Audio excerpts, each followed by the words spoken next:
Olen tullut nyt tänne Runebergin lähteelle. Nyt on 16. maaliskuuta 2014 ja olen menossa Poriin hyvän ystäväni luokse ja päätin poiketa tässä kuuluisalla Runebergin lähteellä. Tämähän on Ruoveden keskustan tuntumassa oleva lähde, joka saa vetensä Ruoveden keskustan alueella olevalta pohjavesialueelta, joka on tämmöinen hiekka- ja soramuodostuma. Eli tämä lähde on paljon isompi kuin mitä mä oon nyt aikaisemmin käynyt kuvailemassa. Nämä aikaisemmin kuvaamani lähteet on ollut tämmöisiä moreenialueen tai kalliorakosten alueelta purkautuvan pohjaveden lähteitä. Ja tämä Ruoveden lähde on, Runebergin lähde on sitten hiekka- ja sora-alueelta purkautuva. Eli purkautuvan pohjaveden määrä on huomattavasti suurempi. Arvioisin muutama 100 litraa minuutissa. Täytyy tarkistaa vielä luvut kirjallisuudesta myöhemmin. Mutta tässä on kyseessä tämmöinen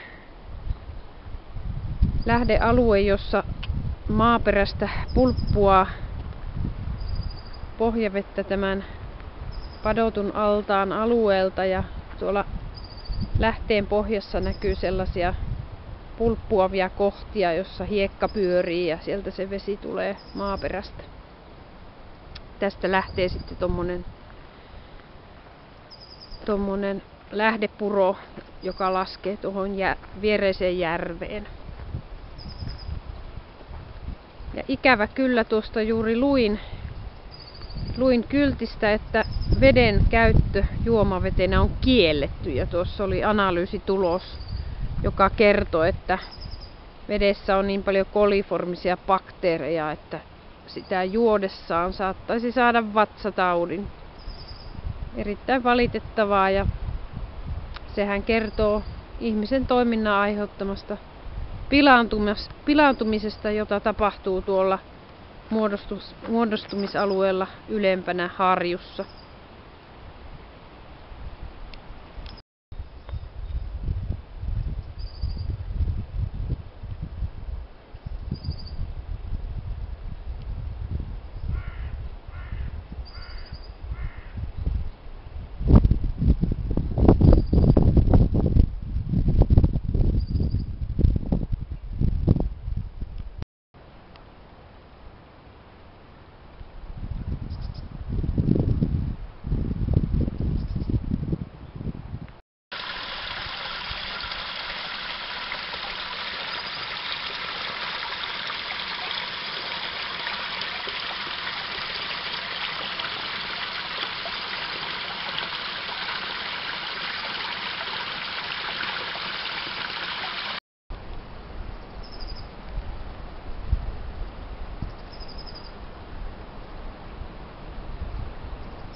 Nyt mä oon siirtynyt tähän Runebergin lähteen yläpuolelle katselemaan tuonne Ruoveden taajamaa kohti. Sehän on rakennettu pohjavesialueen päälle, eli muinaisen Jäätikköjoen kerrostaman hiekan ja soran päälle. Ja se näkyy tuolla pellon toisella puolella tuona vähän korkeampana vyöhykkeenä, jossa kasvaa mäntyä. Eli siellä muodostuvat vedet purkautuvat tuosta Runebergin lähteestä. Siellähän näyttää olevan monenlaista ihmisen toimintaa, eli on rakennettu taloja ja tie menee siellä ja siellä on tää koko Ruoveden taajama. Ja näillä harjun liepeillä, jossa maaperä on vähän hienorakeisempaa, on näitä viljelyksessä olevia peltoja.